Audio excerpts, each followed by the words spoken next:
Usa ka 25 anyos nga medical student nga Indian National ang girescue sa kapulisan sa barangay Panilad, Tacbayan sa Sugbo sa iyo kaganayang buntag. Human miunay og dagmal sa iyang kaugalingon. Sa era nato ang detalye pinaagi nining report.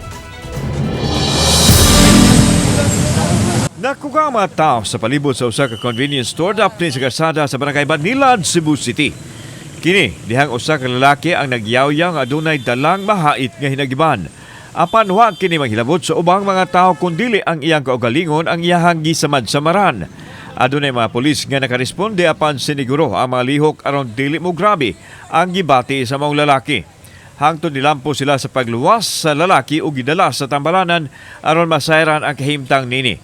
Matod ni Police Lieutenant Colonel Janet Rafter, ang Deputy City Director for Operations sa Cebu City Police Office, nga usa kini katinun-an sa kursong medisina ang maong lalaki nga usa-usab ka Indian National ug ana karon sa luwas nga kahimtang. He is residing here at a certain dormitory kay murag namo pud ga in charge anak nila diri, and so far murag nakakuan na to, murag wala na pud ning reklamo na lang katong establishment nga yang na-perwisyo earlier because known man pud gud sila nga diha sa ilaha kanang murag kuan ba kanang suki na diha sa ilaha. Nasayran usab nga adunay personal nga problema ang maong lalaki nga posibleng nagtukmod kaniya sa pagpasakit sa iyang kaugalingon. Ang panghitabo kaganayang buntag nakamug na usab og kahot sa dagan sa mga sakinan nga miagi sa dapit.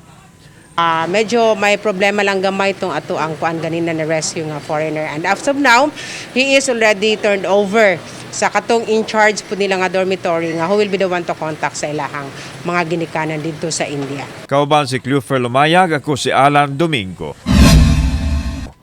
Balitag Bisdak.